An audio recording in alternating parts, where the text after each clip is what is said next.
सत साहिब भाइयों और बहनों, स्वागत है आपका आज की इस वीडियो में। आज के वीडियो में हम सुनेंगे महाप्रलय का वर्णन। महाप्रलय 3 प्रकार की होती है। एक तो काल ज्योति निरंजन करता है। महाकल्प के अंत में जिस समय ब्रह्मा जी की मृत्यु होती है, ब्रह्मा की रात्रि 1000 चतुर्युग की होती है तथा इतना ही दिन होता है। 30 दिन रात्रि का एक महीना, 12 महीनों का एक वर्ष, 100 वर्ष का एक ब्रह्मा का जीवन, यह एक महाकल्प कहलाता है। दूसरी महाप्रलय 7 ब्रह्मा जी की मृत्यु के बाद एक विष्णु जी की मृत्यु होती है। 7 विष्णु जी की मृत्यु के उपरांत एक शिव की मृत्यु होती है। इसे दिव्य महाप्रलय कहते हैं। उसमें ब्रह्मा, विष्णु, शिव सहित इनके लोकों के प्राणी तथा स्वर्गलोक, पाताललोक, मृत्युलोक आदि में अन्य रचना तथा उनके प्राणी नष्ट हो जाते हैं। उस समय केवल ब्रह्मलोक बचता है, जिसमें यह काल भगवान तथा दुर्गा 3 रूपों महाब्रह्मा, महासावित्री, महाविष्णु, महालक्ष्मी और महाशंकर महादेवी के रूप में 3 लोक बनाकर रहता है। इसी ब्रह्मलोक में एक महास्वर्ग बना है। उसमें चौथी मुक्ति प्राप्त प्राणी रहते हैं। मार्कंडेय, रूमी ऋषि जैसी आत्मा जो चौथी मुक्ति प्राप्त हैं, जिन्हें ब्रह्मलीन कहा जाता है, वे यहाँ के तीनों लोकों के साधकों की दिव्य दृष्टि की क्षमता से बाहर होते हैं। स्वर्ग, मृत्यु व पाताल लोकों के ऋषि उन्हें देख नहीं पाते, इसलिए ब्रह्मलीन मान लेते हैं, परंतु वे ब्रह्मलोक में बने महास्वर्ग में चले जाते हैं। फिर दिव्य महाकल्प के आरंभ में काल यानी ज्योति निरंजन भगवान ब्रह्मलोक से नीचे की सृष्टि फिर से रचता है। काल भगवान अपनी प्रकृति यानी माया, आदि भवानी, महासावित्री, महालक्ष्मी व महादेवी के साथ रति कर्म से अपने 3 पुत्रों रजगुण ब्रह्मा, सतगुण विष्णु तथा तमगुण शिव को उत्पन्न करता है। यह काल भगवान उन्हें अपनी शक्ति से अचेत अवस्था में कर देता है। फिर तीनों को भिन्न भिन्न स्थानों पर, जैसे ब्रह्मा जी को कमल के फूल पर, विष्णु जी को समुद्र में शेषनाग की सैया पर, शिव जी को कैलाश पर्वत पर रखता है। तीनों को बारी बारी सचेत कर देता है। उन्हें प्रकृति यानी दुर्गा के माध्यम से सागर मंथन का आदेश देता है। तब यह महामाया अपने 3 रूप बनाकर सागर में छुप जाती है। 3 लड़कियों के रूप में प्रकट हो जाती है। तीनों बच्चे ब्रह्मा, विष्णु, शिव इन्हीं तीनों देवियों से विवाह करते हैं। अपने तीनों पुत्रों को 3 विभाग, उत्पत्ति का कार्य ब्रह्मा जी को तथा पालन पोषण का कार्य विष्णु जी को तथा संहार यानी मारने का कार्य शिव जी को देते हैं, जिससे काल की सृष्टि फिर से शुरू हो जाती है, जिसका वर्णन पवित्र पुराणों में भी है, जैसे शिव महापुराण, ब्रह्म महापुराण, विष्णु महापुराण, महाभारत, सुख सागर, देवी भागवत महापुराण में विस्तृत वर्णन किया गया है और गीता जी के 14वें अध्याय के श्लोक 3 से 5 में संक्षिप्त रूप में कहा गया है। तीसरी महाप्रलय एक ब्रह्मांड में 70,000 बार त्रिलोक्य शिव यानी काल के तमोगुण पुत्र की मृत्यु हो जाती है।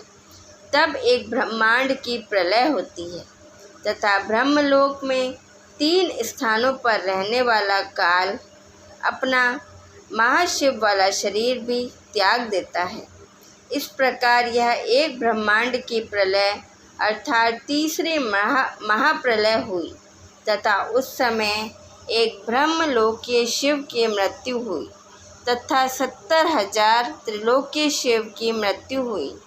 अर्थात एक ब्रह्मांड में बने ब्रह्मलोक सहित सर्वलोकों के प्राणी विनाश हो जाते हैं। इस समय को पर ब्रह्म अर्थात अक्षर पुरुष का एक युग कहते हैं। इस प्रकार गीता अध्याय 8 श्लोक 16 का भावार्थ समझना चाहिए। इस प्रकार 3 दिव्य महाप्रलय होती है।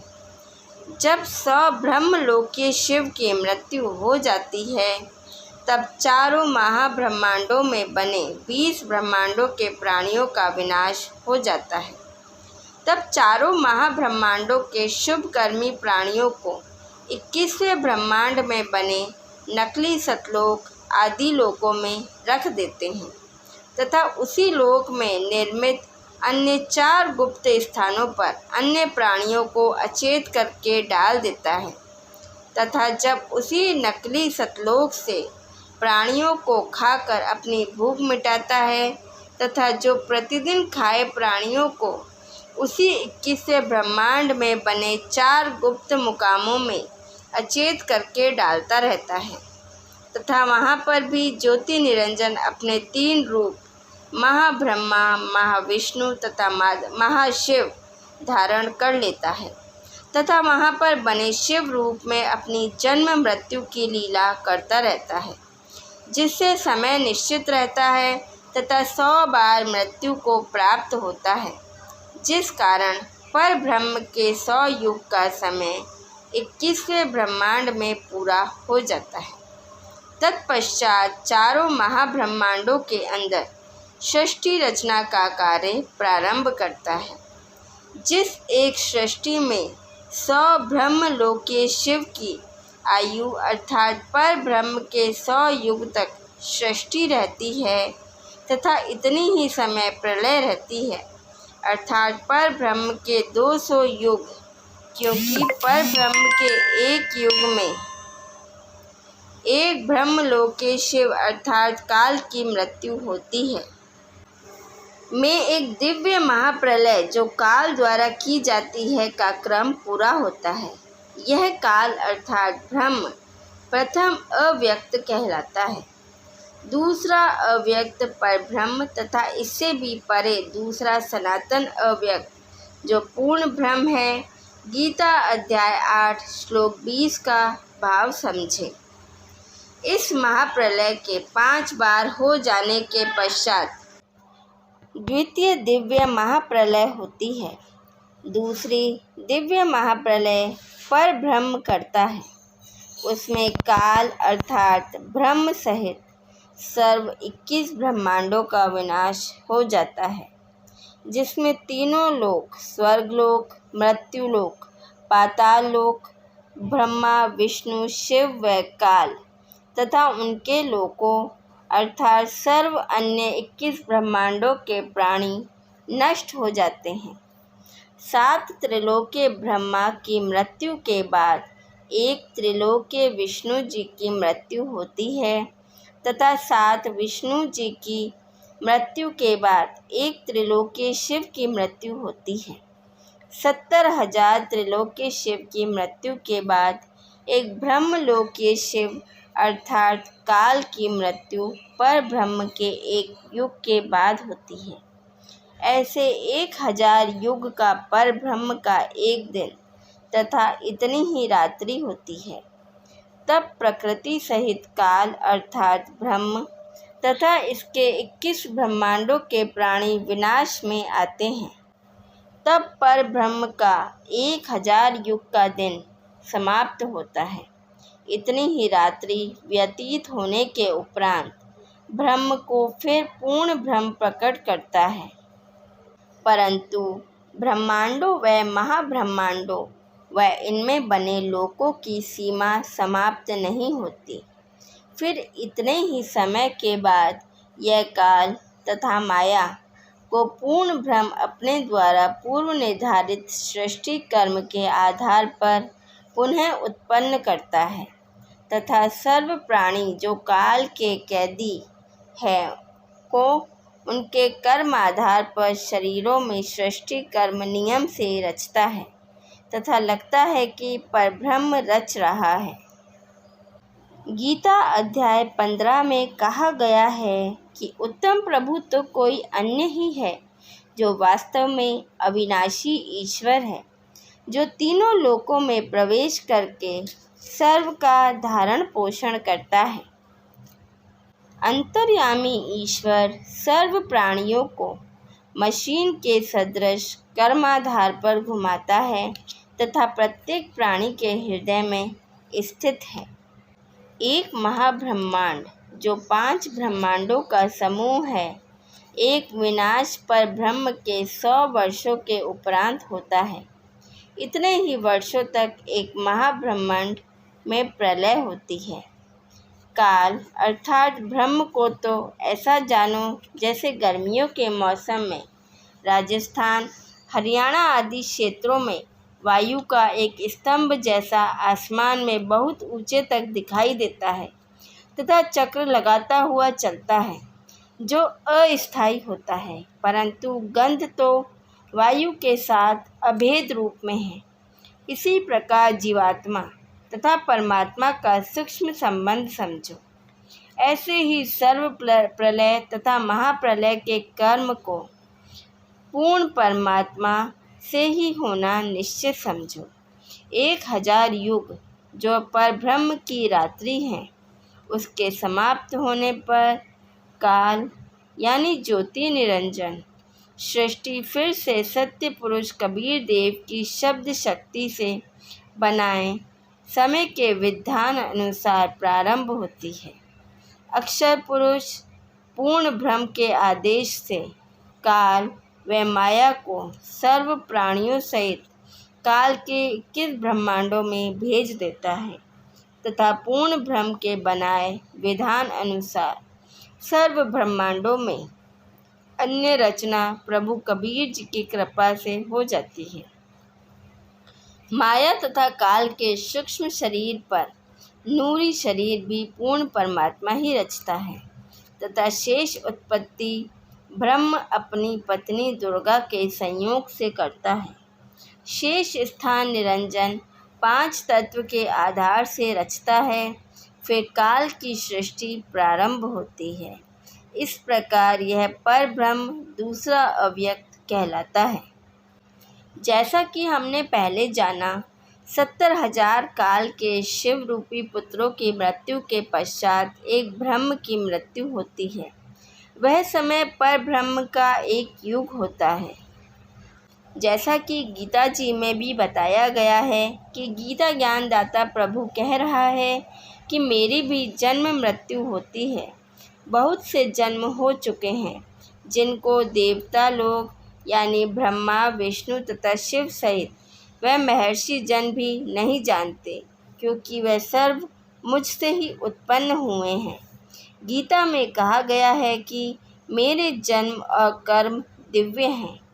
पर ब्रह्म के एक युग में काल भगवान सदाशिव वाला शरीर त्यागता है तथा पुनः अन्य ब्रह्मांड में अन्य 3 रूपों में विराजमान हो जाता है।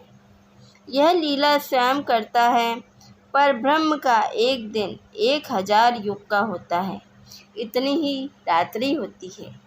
30 दिन रात का एक महीना, 12 महीनों का एक वर्ष तथा 100 वर्ष की परब्रह्म की आयु होती है।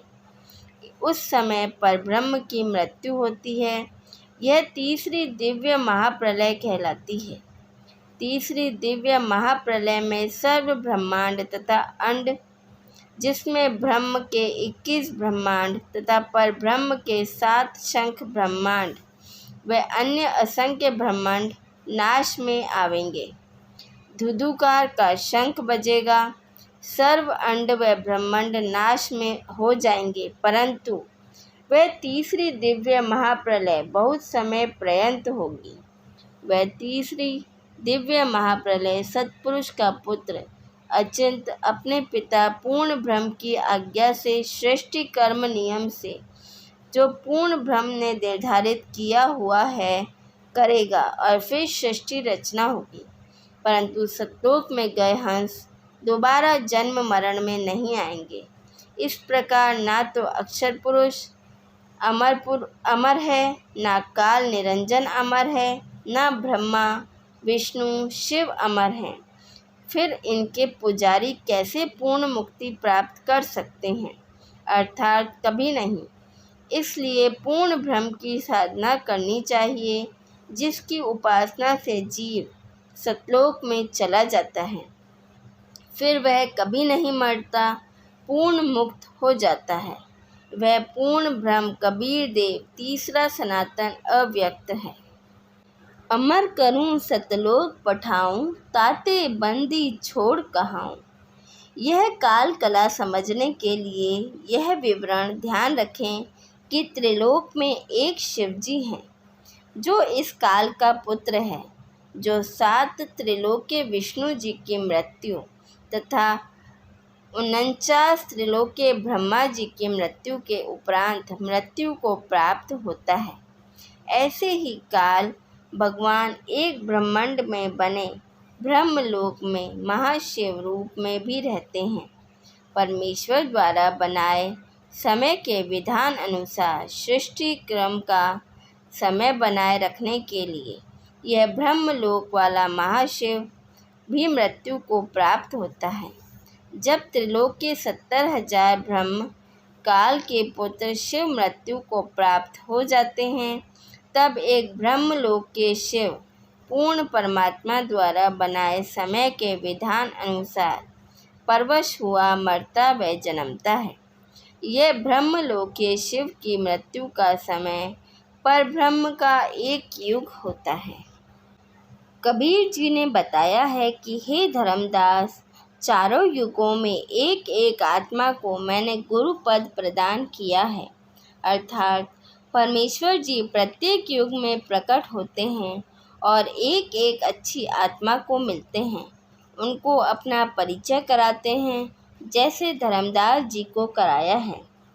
सतयुग शिष्य सहते जी कहाए, द्वापर चतुर्भुज नाम सुनाए। त्रोता शिष्य वकेजी भाई, कलयुग में धर्मदास गुसाई। 4 गुरु है जग कड़ी हारा, सुकृत अंश आदि अधिकारा। वंके जी चतुर्भुज और सहते जी, सुकृति जग में चैथे भेजी। जग में नाम होई धर्मदासु, जीवन में राखे सुख वासु। आज के लिए बस इतना ही। अगले वीडियो में हम जानेंगे धर्मदास जी की वंश परंपरा के बारे में। हमारे साथ बने रहने के लिए धन्यवाद। सत साहिब।